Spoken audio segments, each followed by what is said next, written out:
متى ترانا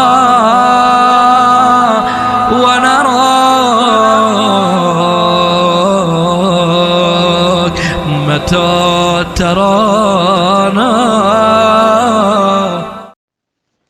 مصنف اور متأخرین کی ایک جماعت کا نظریہ یہ ہے کہ کلی طبیعی خارج میں وجود نہیں رکھتی، اور حکمہ یعنی جو فلاسفر ہیں ان کا نظریہ، ان کا ماننا یہ ہے کہ کلی طبیعی خارج میں وجود رکھتی ہے۔ تو ہمارے پاس ایک کلی طبیعی ہے، ایک کلی منطقی ہے۔ خارج میں کس کے وجود کی بات ہو رہی ہے؟ کلی طبیعی کے وجود کی، نہ کہ کلی منطقی کے وجود کی۔ بائی عبارت ثانی کلی طبیعی موصوف ہے، کلی منطقی اس کی صفت ہے۔ خارج میں وجود موصوف کے وجود کی بات ہو رہی ہے، نہ کہ اس کی صفت کے وجود کی بات ہو رہی ہے، کیونکہ صفت اس کو حارض ہوتی ہے جب وہ عالم ذہن میں داخل ہوتی ہے، جیسا کہ ہم نے پانی کی مثال دی تھی کہ رطوبت کی صفت جسم کو عارض ہوتی ہے جب کوئی جسم پانی میں داخل ہوتا ہے۔ ٹھیک ہے؟ اچھا، تو آپ کا ذہن کلی منطقی کی طرف نہ چلا جائے، صفت کی طرف نہ چلا جائے، فوکس کرو کس کے وجود کو؟ موصوف کے وجود کو، جو کہ کلی طبیعی ہے۔ آج جو میں دلیل دینے لگا ہوں یہ دلیل پرفیکٹ ہے، اور جیسے وہ ذاکر یا شاعر کہتے ہیں کہ مولا نے عطا کیا ہے، یہ عطا ہے جو دلیل آج آپ کو بتا رہا ہوں۔ شراح نے اس دلیل کو بیان نہیں کیا ہے، حاشیہ نگاروں نے اس دلیل کو بیان نہیں کیا ہے، تو جو دلیل پھر حاشیہ نگاروں نے، شراح نے بیان نہ کی ہو تو پھر وہ سمجھو کہ بلال صاحب کو عطا ہوئی ہے۔ ٹھیک ہے خان صاحب جی؟ اب دلیل سنو آپ صاحب۔ دلیل یہ ہے کہ قضیے کی قسمیں ہیں دو، قضیہ ذہنیہ، قضیہ خارجیہ۔ قضیہ ذہنیہ میں محمول کا اسناد موضوع کے مفہوم کی طرف پلٹ جاتا ہے، ٹھیک ہے؟ اور قضیہ خارجیہ میں محمول کا اسناد موضوع کے خارجی مصداق کی طرف پلٹ جاتا ہے، ٹھیک ہے؟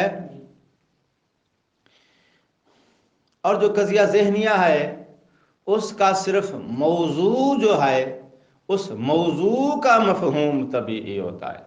قضیہ ذہنیہ میں صرف موضوع کا مفہوم طبیعی ہوتا ہے، محمول کا مفہوم طبیعی نہیں ہوتا، وہ منطقی ہوتا ہے۔ اور جو قضیہ خارجیہ ہے اس کے موضوع اور محمول دونوں کا مفہوم طبیعی ہوتا ہے۔ بات سمجھ آ رہی ہے نہیں آ رہی؟ الجدارو ابیض، جدار کا مفہوم بھی طبیعی ہے، ابیض کا مفہوم بھی طبیعی ہے، ٹھیک ہے جی؟ اللحم ثمین، گوشت مہنگی غذا ہے، ٹھیک ہے؟ ثمین کا جو مفہوم ہے محمول کا وہ بھی مفہوم طبیعی ہے، اور لحم جو کہ موضوع ہے اس کا مفہوم بھی طبیعی ہے۔ الٹماٹا غالیون، ٹماٹر مہنگے ہو گئے ہیں، تو ٹماٹر جو کہ موضوع ہے اس کا مفہوم بھی طبیعی ہے، اور جو محمول ہے اس کا مفہوم بھی طبیعی ہے۔ شیخ البشیر مجتہدن، شیخ البشیر کا جو مفہوم ہے وہ بھی طبیعی ہے، مجتہدن جو کہ محمول ہے اس کا مفہوم بھی طبیعی ہے۔ سید سیستانی دامازلو مجتہدن، موضوع محمول دونوں کا مفہوم طبیعی ہے۔ زید عالم، زید کا مفہوم بھی طبیعی ہے، عالم کا مفہوم بھی طبیعی ہے۔ سمجھ آ گئی بات؟ اچھا، تو بحث کس میں ہو رہی ہے؟ جو قضیہ ذہنیہ کا جو موضوع ہے جو کہ کلی طبیعی ہے وہ خارج میں وجود رکھتی ہے یا وجود نہیں رکھتی۔ اگر ہم ان علماء کے قول کو تسلیم کر لیں جو کہتے ہیں کہ کلی طبیعی خارج میں وجود نہیں رکھتی، تو جو ہے جو منکر ہیں جو کہتے ہیں کہ کلی طبیعی کا خارج میں وجود نہیں ہوتا، ان کی بات کو اگر مان لیا جائے تو یہ جو قضیے کی دو قسمیں ہیں، قضیہ ذہنیہ، قضیہ خارجہ، قضیہ خارجہ کا وجود ختم ہو جائے گا۔ ٹھیک ہے، قضیہ خارجہ کا وجود ختم ہو جائے گا۔ کیوں ختم ہو جائے گا؟ کیونکہ قضیہ خارجہ میں موضوع محمول دونوں کا مفہوم طبیعی ہوتا ہے۔ موضوع کا مفہوم بھی خارج سے لیا گیا ہے، محمول کا مفہوم بھی خارج سے لیا گیا ہے۔ اگر یہ کہہ دیتے ہو کہ بھئی کلی طبیعی خارج میں وجود نہیں رکھتی، تو پھر محمول کا اسناد موضوع کے مصداق کی طرف پلٹ کے نہیں آ سکتا۔ واپس خارج کی طرف تبھی آئے جب موضوع خارج میں وجود رکھتا ہو اور محمول بھی اس موضوع کے اندر محمول بھی وجود رکھتا ہو۔ کلی طبیعی کے وجود کا جب آپ انکار کر دو گے تو اس کا مطلب یہ ہے کہ قضیہ خارجیہ یہ وجود نہیں رکھتا۔ تمہارے پاس پھر بچ جائے گا صرف ایک ہی قضیہ، اور وہ کیا ہے؟ قضیہ ذہنیہ۔ تو پھر دنیا کے تمام قضایا کو قضیہ ذہنیہ ماننا پڑے گا۔ تو اس کا مطلب پھر یہ ہوگا کہ جب آپ کہتے ہیں نا کہ الٹماٹا غالیون، ٹماٹر غالی ہے، تو یہ جو غالی محمول ہے تمہارا، یہ ٹماٹر کے مفہوم ذہنی کی طرف پلٹ جائے گا۔ مطلب یہ ہوگا کہ ذہن میں ٹماٹر کا جو مفہوم ہے وہ مہنگا ہے، وہ غالی ہے۔ جو خارج میں ٹماٹر پڑا ہوا ہے اس کے اندر مہنگا ہونے کی صفت موجود نہیں ہے۔ ٹھیک ہو گئی بات؟ سید سیستانی مجتہدون، قضیہ ذہنیہ ہو جائے گا۔ ذہن میں جو سید سیستانی کا مفہوم ہے وہ مفہوم مجتہد ہے۔ خارج میں جو ان کا مصداق ہے، چونکہ اس کے اندر اس کلی طبیعی کا وجود نہیں ہے تو یہ ادھر اجتہاد کی صفت پلٹ کے نہیں آئے گی۔ اجتہاد کی صفت تبھی پلٹ کے آئے گی جب مانا جائے کہ کلی طبیعی اپنے موضوع کے اندر وجود رکھتی ہے، اپنے مصداق کے اندر وجود رکھتی ہے۔ وجود کا انکار ہے تو پھر یہ پلٹ کے ادھر نہیں آئے گی، ذہن کی طرف چلی جائے گی۔ ٹھیک ہے نا؟ محمد ابن عبداللہ صلی اللہ علیہ وآلہ وسلم نبیون، نبوت جو کہ محمول ہے، اس کا اسناد موضوع کے مفہوم کی طرف چلا جائے گا۔ تو اس کا مطلب یہ ہے کہ آپ حضور کے مفہوم ذہنی کو نبی کہہ رہے ہیں۔ خارج میں جو مصداق ہے اس کے اندر نعوذ باللہ من ذالک نبوت کی صفت وجود نہیں رکھتی ہے۔ واضح ہو رہی ہے بات یا نہیں ہو رہی؟ امیر المومنین الامام، امیر المومنین امامون، امیر المومنین امام ہیں، تو پھر امام جو کہ محمول ہے اس کا اسناد موضوع کے مفہوم کی طرف چلا جائے گا۔ مطلب یہ ہوگا کہ ہمارے ذہن میں جو مفہوم ہے امیر المومنین علیہ السلام کا وہ امام ہے، جو خارج میں ان کا مصداق ہے اس کے اندر امامت کی صفت کا وجود نعوذ باللہ من ذالک نہیں ہے۔ تو تمہارا سارا اسلام، تمہارے سارے عقائد ذہنی ہو کے رہ جائیں گے، خارج میں ان کی حقیقت کا انکار لازم آئے گا اگر انکار کر دیا جائے۔ کس بات کا؟ کلی طبیعی خارج میں وجود نہیں رکھتی۔ ٹھیک ہو گئی بات؟ اور سارے علماء کا اتفاق ہے کہ قضیے کی دو قسمیں ہیں، ایک ذہنیہ ہے، ایک خارجیہ ہے۔ قضیہ خارجیہ کا موضوع محمول دونوں طبیعی ہوتے ہیں، چونکہ دونوں کا خارج میں وجود ہوتا ہے۔ زید عالم، جس طرح زید کا خارج میں وجود ہے، عالم جو کہ علم جو کہ اس کی صفت ہے، اس کی صفت بھی خارج میں زید کے وجود کے ساتھ یہ بھی وجود رکھتی ہے۔ ٹماٹر مہنگا ہے، خارج میں مہنگا یا ذہن میں مہنگا ہے؟ جس طرح ٹماٹر کا خارج میں وجود ہے، مہنگائی کا بھی خارج میں وجود ہے۔ تو پاکستانی قوم مہنگائی کی مثال کو اچھے طریقے سے سمجھ سکتی ہے۔ عمران خان کا دورہ ہے، ٹھیک ہے؟